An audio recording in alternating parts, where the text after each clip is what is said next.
Agora, Álvaro Betógrafo, poderia explicar o princípio do isso não é para mim? Essa semana já se falou disso aqui. Um outro aí andou falando. A pessoa ela tem que identificar naquele momento existencial dela se aquilo que está ocorrendo é para ela ou é o caso de descartar. Muitas vezes a pessoa, mesmo sendo algo que aparentemente é lógico, é racional, mas para ela, para a evolução dela, é interessante que ela descarte. Aquilo veio no sentido até de prender ou de prejudicar, de desviar. Então a pessoa tem que, muitas vezes, dizer não e recusar. Às vezes a gente não tem muito esse costume. A gente demora muito tempo para aprender a dizer não. É importante desenvolver e saber as consequências daquilo, e não só o momento pontual ali presente. Álvaro Betógrafo, Fatologia, página 13, sexta linha. Poderia aprofundar os sinais do raciocínio profissional monopolizador? Tá.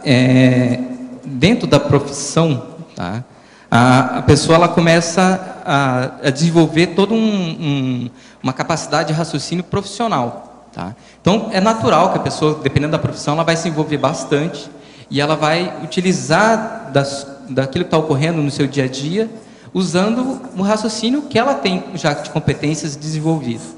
O problema é quando isso começa a tomar muito tempo da vida dela. No meu caso, eu sou administrador. Tá? Eu tenho um raciocínio de planejamento, eu tenho um raciocínio financeiro, só que a minha ProEx ela não se resume a isso, eu utilizo isso como um recurso. Não pode simplesmente aquilo que está ocorrendo na nossa vida se resumir somente àquele conhecimento que a pessoa desenvolveu numa faculdade, num curso de graduação, num mestrado, num doutorado. Ela tem que começar a observar que tem outras variáveis que extrapolam aquele simples conhecimento profissional. Tá? Então, nesse caso, a relação é essa, porque a pessoa ela fica monopolizada somente com aquela visão profissional dela. Como surgem as lavagens subcerebrais da profissão? Poderia exemplificar? Nossa, aí tem várias.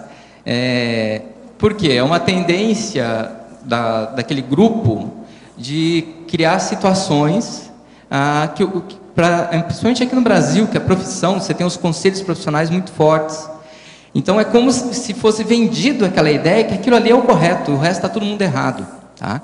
A gente tem situações extremamente complexas, às vezes na medicina se tem uma relação grande com isso, tá? Que essa parte de remédios, você tem os laboratórios por trás. Então, são situações que às vezes a pessoa perde o discernimento. Será que todo o tratamento vai envolver o remédio? Será que tudo aquilo que se coloca dentro da profissão está correto? Né?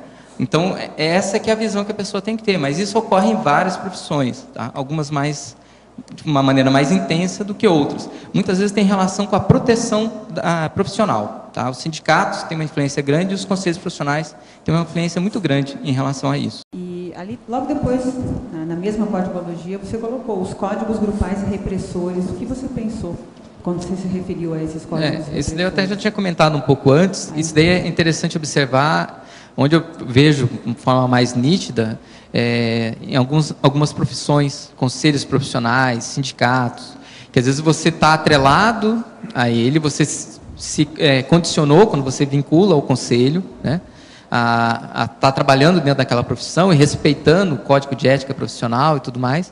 Só que às vezes aquilo lá pode ter situações que são negativas, né, que eles levam, inclusive, interferindo na tua maneira de manifestar. Tá?